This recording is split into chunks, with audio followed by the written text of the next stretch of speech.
来赛我，赛我，赛我，还有赛我，给我！ दोस्तों यूं तो दर्जनों ऐसे जानवर पाए जाते हैं जिनका नाम सुनकर ही हमारे पैर कांपने लग जाते हैं, पर जब बात सांपों की आती है तो मामला थोड़ा गंभीर हो जाता है, क्योंकि ये एक ऐसा जानवर है जिसका कांटा पानी भी नहीं मांगता। लेकिन हम इंसानों के साथ कट्टर दुश्मनी रखने वाले जहरीले सांप चंदन के पेड़ों से बड़ा प्यार करते हैं। पर आखिर क्यों? चंदन का पेड़ आखिर सांपों की सबसे पसंदीदा जगह क्यों है? अब अगर पेड़ों की बात की जाए तो धरती पर पेड़ों की कोई भी कमी नहीं है, अनगिनत तरह के पेड़ पाए जाते हैं। लेकिन भला ऐसा क्या कारण है कि सांपों को चंदन के पेड़ से इतना प्यार है कि वो इसे छोड़ने का नाम ही नहीं लेते? और क्या आपको मालूम है कि बिना पैरों के भला सांप किस तरह बिल बनाते हैं, या फिर रात के जिस घने अंधेरे में जानवरों को दिखना बंद हो जाता है उसमें सांप इतनी आसानी से शिकार कैसे कर पाते हैं? आपके इन सभी सवालों का जवाब हमारी इस वीडियो में मौजूद है, बस वीडियो के अंत तक इसी तरह बने रहिए। दोस्तों जब आप सांपों को ढूंढने निकलें तो इधर उधर भटकने की बिल्कुल भी जरूरत नहीं है। जैसे ही आप चंदन के पेड़ पे जाएंगे अच्छा खासा सांपों का झुंड आपको वहाँ बसेरा बनाए हुए दिख जाएगा।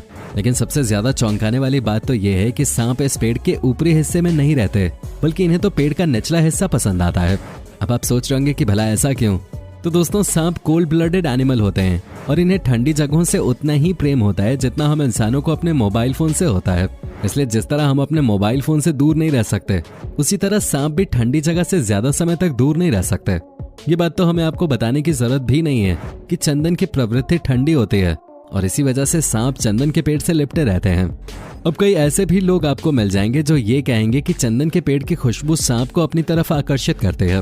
पर दोस्तों ऐसा सोचना सिर्फ और सिर्फ उनकी गलतफहमी है, क्योंकि सांपों के अंदर सूंघने की शक्ति उतनी अच्छी नहीं होती।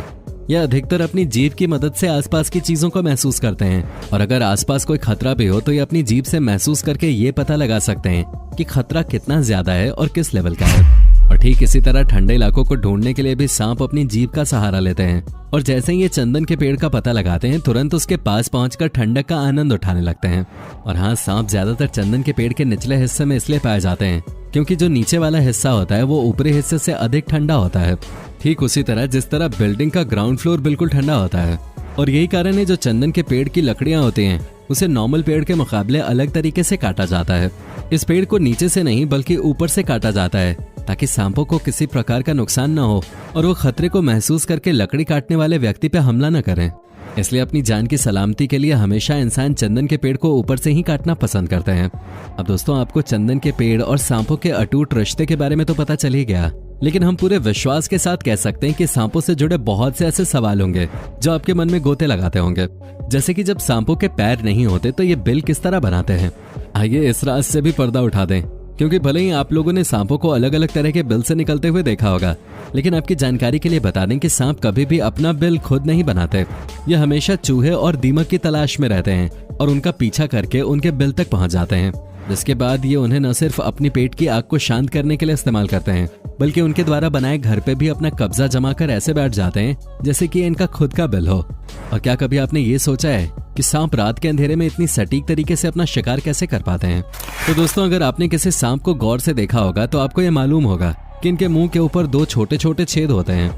सांप के इन छेदों को पिट्स कहा जाता है, जो कि कुदरत के किसी करिश्मे से कम नहीं है, क्योंकि इन्हीं की सहायता से सांप हीट को बड़ी आसानी से डिटेक्ट कर सकते हैं। यानी कि अगर आसान शब्दों में कहा जाए तो अगर नॉर्मल टेम्परेचर में कोई चीज अधिक गर्म है तो सांप बिल्कुल घने अंधेरे में भी उस गर्म चीज को आसानी से देख सकते हैं। ये बात हम सभी भली भांति जानते हैं कि इंसान हो या जानवर, हम सभी का खून अंदर से गर्म रहता है जो सांप की पकड़ में आ जाता है। और अपनी इसी चमत्कारिक शक्ति की मदद से सांप ये भी पता लगा लेते हैं कि जो भी गर्म चीज इन्हें दिखाई दे रही है वो कितने बड़े साइज की है। अब मान लीजिए कि कोई चूहा डर के मारे अपने बिल के अंदर जाकर छुप गया, तब सांप अपनी इस टेक्नोलॉजी की मदद से उसके शरीर की गर्मी को सेंस कर लेते हैं और फिर पलक झपकते ही उसे अपना शिकार बना लेते हैं। दोस्तों अच्छा चलिए बताइए कि क्या सांप सुन सकते हैं? अब आप बोलेंगे कि सांप भला कैसे सुनेंगे, इनके हमारे जैसे कान थोड़ी ना होते हैं। और आपका ये कहना बिल्कुल सही भी है, पर दोस्तों क्या कभी आपने ये सोचा है कि बिना कान के सांप आवाज की तरफ अपना रिएक्शन कैसे देते हैं? क्योंकि इस बात से तो हम पूरी तरह सहमत हैं कि हम इंसानों और बाकी जानवरों की तरह सांप के पास कान नहीं होते, पर दोस्तों इनके अंदर एक स्पेशल तरह की हड्डी पाई जाती है जिसे क्वाड्रेट बोन के नाम से जाना जाता है। सांप की यह हड्डी इनके जबड़ों में होती है, और जब कभी भी कोई आवाज होती है तो इनके जबड़ों में मौजूद ये हड्डी साउंड से निकलने वाली वाइब्रेशन को महसूस कर लेती है, और यही वाइब्रेशन सांप को ये बताती है कि इनके आसपास कोई न कोई मौजूद है। लेकिन वो है कौन, इसका पता लगाने का काम सांप की जीभ करती है। कि सामने वाला शिकारी है जो सांप को मारने आया है, या फिर इनका शिकार जो खुद अपनी मौत के पास पहुंच गया है। वहीं दूसरी तरफ हीट डिटेक्ट करने की अपनी सुपर पावर से सांप आसानी से पता लगा लेते हैं कि सामने मौजूद दुश्मन कितने बड़े आकार का है और उसके शरीर की गर्मी कितनी ज्यादा है। इन सभी चीजों का कैलकुलेशन करने के बाद सांप इस बात का पता लगा लेते हैं कि सामने आखिर है कौन। जब हम आपके सांपों के बारे में इतना कुछ बता रहे हैं तो सांप और उनकी केचली छोड़ने की कहानी का जिक्र करना भी तो जरूरी है। दोस्तों, हर सांप पूरे साल में 4 से 12 बार केचली छोड़ता है, जिसके पीछे का बहुत ही साधारण सा कारण है। सांप का साइज हमेशा बढ़ता रहता है, यानी कि इनकी लंबाई बढ़ती रहती है, जिसकी वजह से इनके शरीर की जो पुरानी चमड़ी होती है वो तेजी से बढ़ नहीं पाती और कुछ समय बाद तो इनके बढ़ते शरीर की वजह से चमड़ी इतनी ज्यादा टाइट हो जाती है कि सांप ठीक ढंग से हिल भी नहीं पाते। और यही वजह है कि सांप को अपनी पुरानी चमड़ी अपने शरीर से निकालनी पड़ती है ताकि इनकी नई और चमकदार चमड़ी अच्छी तरह विकसित हो सके। दोस्तों, वैसे तो दुनिया में सांपों की कोई कमी नहीं है, लेकिन आप कितने प्रकार के सांपों को जानते हैं? ज्यादा से ज्यादा 10 या 20, और कुछ लोग अगर ज्यादा ही जानकारी रखते होंगे तो उन्हें 100-200 से ज्यादा प्रकार के सांपों के बारे में पता नहीं होगा।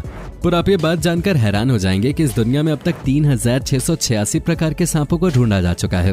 वहीं कुछ ऐसे भी सांप पाए जाते हैं जो हिमालय की पहाड़ियों पे हजारों फीट की ऊंचाई पे रहते हैं, और इन खतरनाक सांपों को हिमालयन पेट वाइपर स्नेक के नाम से जाना जाता है। सांपों को लेकर अक्सर लोगों के मन में ये गलतफहमी रहती है कि ये जमीन पर हैं, लेकिन ऐसा बिल्कुल भी नहीं है। ये सांपों की प्रजाति पर निर्भर करता है कि वो जमीन पे रहता है या फिर पेड़ के ऊपर, और बहुत से तो ऐसे सांप भी हैं जो पानी में रहते हैं और कुछ ने जमीन के अंदर अपना घर बसा रखा है। यानी कि सब प्रकृति के हर तत्व में पाए जाते हैं। वैसे भगवान न करे कि कभी ऐसा हो, लेकिन मान लीजिए अगर कोई सांप आपके पीछे पड़ जाए तो क्या आप उससे तेज भागकर अपने आप को बचा सकते हैं? दोस्तों, इस सवाल का जवाब अलग अलग है, क्योंकि अगर आप किसी धीमी रफ्तार में चलने वाले सांप से सामना करते हैं तो इनसे बचकर भागना कोई बहुत बड़ी बात नहीं है। पर दुनिया में कुछ ऐसे सांप भी पाए जाते हैं जो बहुत ही आसानी से आपका पीछा करके आपको मौत के घाट उतार देंगे और उन्हें कोई फर्क भी नहीं पड़ेगा। पर सबसे ज्यादा तेज रफ्तार में चलने वाला सांप कोई और नहीं बल्कि ब्लैक मांबा है, जो न सिर्फ रफ्तार में आगे है बल्कि इनका खतरा भी कुछ कम नहीं है। 20 किलोमीटर प्रति घंटे की रफ्तार से भागने वाले ये सांप वाकई में हैरत अंगेज हैं। सांप से अगर आपको बचना है तो आपको अपनी रफ्तार किसी ओलंपिक के रनर जैसी करनी होगी, वरना तो ये सांप कुछ भी कर सकता है। हम ऐसा इसलिए बोल रहे हैं क्योंकि ब्लैक मांबा का जहर बहुत ही ज्यादा खतरनाक होता है, और अगर एक बार इस जहरीले सांप ने किसी को काट लिया तो उसका बच पाना लगभग नामुमकिन है। सांपों के बारे में इतना कुछ जानने के बाद आप सोच रहे होंगे कि इस जीव से जितनी दूर रहें उतना अच्छा है, लेकिन क्या आपको मालूम है कि इस दुनिया में कुछ ऐसे भी सरफिरे लोग हैं जो सांपों को अपना सबसे अच्छा दोस्त बनाए बैठे हैं, और न सिर्फ उन्हें पालतू जानवरों की तरह वो पाल रहे हैं बल्कि उनके साथ वो खेलते भी हैं। वाकई में इस तरह के पालतू जानवर को रखने के लिए इंसान के पास जिगरा होना चाहिए। वैसे क्या आप बिना डरे सांप को कुत्ते या बिल्ली की तरह पालतू बना सकते हैं? अरे पालतू छोड़िए, क्या सांप के आसपास भी फटकना पसंद करेंगे आप? अगर हाँ तो कमेंट बॉक्स में जरूर बताइएगा, और इसी तरह की रोमांचक वीडियोस को देखते रहने के लिए चैनल को लाइक, शेयर और सब्सक्राइब करना बिल्कुल भी ना भूलें। धन्यवाद।